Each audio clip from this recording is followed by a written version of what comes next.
Albert আইনস্টাইনের মজার 3টি ঘটনা, যেগুলো শুনলে অনেক মজা পাবেন আপনারাও। আইনস্টাইনের এক সহকর্মী একদিন তার টেলিফোন নম্বরটা চাইলেন। আইনস্টাইন তখন একটি টেলিফোনে বই খুঁজে বের করলেন এবং সেই বই থেকে তার নিজের নম্বরটা খুঁজতে লাগলেন।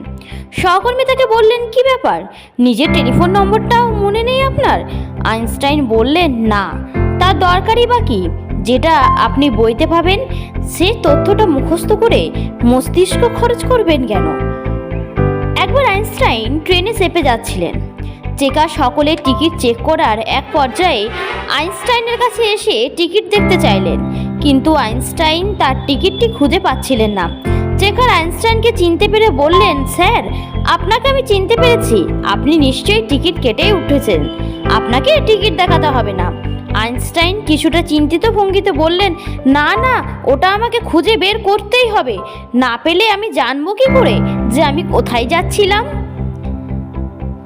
একবার আইনস্টাইন বাইরে থেকে বাসায় ফিরে দরজায় কড়া নাড়ালেন। ভেতর থেকে তার স্ত্রী ভাবলেন অন্য কেউ হয়তো আইনস্টাইনকে খুঁজতে এসেছেন, তাই তিনি বেশ বিরক্তি হয়ে চেঁচিয়ে বললেন, আইনস্টাইন বাড়িতে নেই। ব্যাস, চিন্তিত আইনস্টাইন কোনো কথা না বলে উল্টো হাঁটা শুরু করলেন।